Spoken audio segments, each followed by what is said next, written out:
Good afternoon, everyone, and welcome back to another video. Walker Venrick with Sharp Sports Network, bringing you my top 3 plays for this February 7th 8-game NBA slate. This is an awesome slate. We have a ton of trades that have happened, obviously, as of late that are going to impact this slate, and we do have quite a few stars. So we're going to talk about this one, and not to mention the injuries as well, with Russell Westbrook resting on the back-to-back and Luka Doncic, of course, still ruled out. There's a lot of options on this slate, which is good. I mean, either all the options in the world or at least just no standout chalk is great because it's going to be able to give us the edge, and hopefully that's what we can talk about here in this video. So let's jump right into it. If you have not already, please do leave a like on this video. We greatly appreciate your support as always, and if you do have any questions, comments, or concerns for us, please leave them in the comment section below. We're happy to give y'all advice when we can. Starting off this video here on DraftKings, the first player I want to talk to you guys about is a star, but he is not in this 10K plus range. It is going to be Joel Embiid, who is 8.5K. There's just so many things wrong with this. There's so many things wrong with this price tag. He has a 31% usage rate on the year. He averages just under 1.6 fantasy points per minute, and the Sixers are only 5.5-point favorites over the Grizzlies tonight, who are the 6th fastest team currently in the NBA. So it's an amazing pace-up spot against the team we've been playing centers against all season long.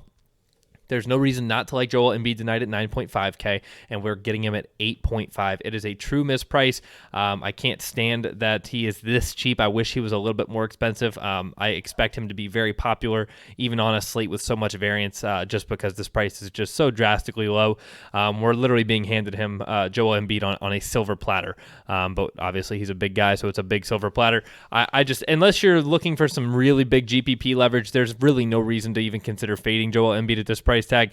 Even if he just drops like 42, 43 fantasy, he's not going to hurt your lineup in any way, shape, or form, and he should have no issue doing that in a competitive, fast-paced game. I absolutely love him tonight. It's a smash spot, and it's a just abysmal price tag. It makes way too much sense. And let's jump over actually to MonkeyKnifeFight, talk about my play of the day over here. We're going to go for a pretty interesting one today with the over on Joel Embiid, 49.5 fantasy. Yes, that is a pretty steep number. I would take it up to 51, but I don't like anything over on 51.5 is probably where I would cap out on the over for Joel Embiid in terms of comfortable. But Jonas Valanciunas, I take the under on him at 34.5. I just prefer the under. I'm hoping that he does play today. If he does not, this play is going to be refunded to any of you guys that do enter the play in. But regardless, that is my play of the day. If you have not already, when you do go over here to MonkeyKnifeFight, they have a lot of prop bets and a lot of awesome games to go check out over here. When you do sign up, though, use code SSN on that first deposit. They will give you a 100% deposit match up to $50. It's a great code to take advantage of if you are into prop bets like that. Jumping over to my second play, though, we have Maxi Kleber. Maxi Kleber is I feel like I've talked about him more than anybody in the industry this season. He's one of my favorite players to target, and he's just always way too cheap. One thing I want to note before I talk about some stats regarding Maxi Kleber is his log here. We can notice this column on the right as much as we want, but what I really want to pay attention to is this column on the left. These minutes, 30, 35, and 31, are so consistent with Luka off the court. He's going to be getting that start at the 4 with this the injury-ridden Dallas Mavericks team. He makes way too much sense. Yes, his usage is slightly it's not a great usage rate. He's not a very efficient player. He doesn't average anything near a fantasy point per minute, closer to 0.8, 0.9 fantasy points per minute. If Kristaps Porzingis misses this game, he should be and most likely will be very, very popular. I think Kristaps Porzingis is just going to play through the broken nose, and I think that that's going to drop Maxi Kleber's ownership a ton, and I still love him in this matchup here against the Washington Wizards, who allow the second most fantasy points per game in the league to opposing centers. Yes, Maxi Kleber is not a true 5 by any means, but he will see him and Kristaps Porzingis really just, you can say they're playing at the 4 and the 5, but they're both just down low inside, and I absolutely love him. This is an amazing matchup. The Wizards are currently the 5th fastest team in the league, and he's going to see 30-plus minutes tonight in that fast-paced game against him. So I love Maxi Kleber tonight. Hopefully he can rack up some blocks, and this block column is really big for him. When he had that 41-point game there against Atlanta, he put up 4 blocks, put up 4 against Houston. I don't want to see a goose egg in that column, especially here on FanDuel where blocks are worth 3 points. That's definitely obviously going to raise his floor and his ceiling. But let's jump over to the last play, though. Over here, this was almost the cover boy today, but unfortunately, Joel Embiid at 8.5K stole the spotlight from him. At 6K, we have Christian Wood.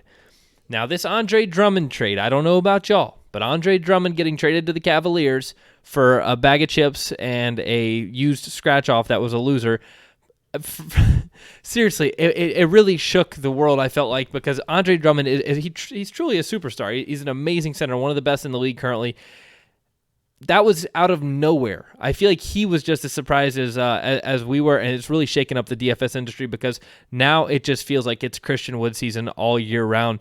Christian Wood at 6K against OKC's front court seems too good to be true without Andre Drummond on the court. He's been efficient, averages well over a fantasy point per minute, actually over 1.25 fantasy points per minute on the season.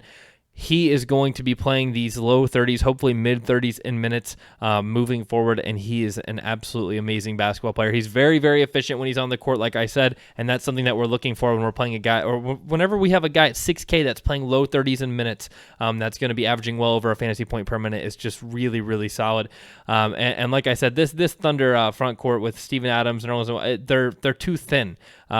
Christian Wood's going to be relied on heavily. His usage is obviously going to take a massive, massive uptick without Andre Drummond on the court. And with Derrick Rose off the court as well, that just makes things better for Christian Wood as well. I absolutely love Christian Wood. And I think that on a slate that, like I said, has such high variance, there's so many different injuries, so many different trades, things that are influencing the slate. I wouldn't be surprised if he was a little bit less popular than we're expecting him to be right now. It feels like he should be 85, 90% owned.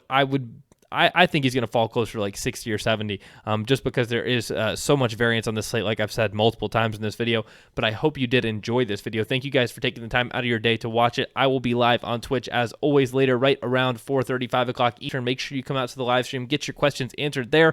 But I will leave you guys with that. So hope to see you at the live stream later. If not, I'll see you in tomorrow's video. But again, thank you guys for coming out, and good luck on this slate tonight.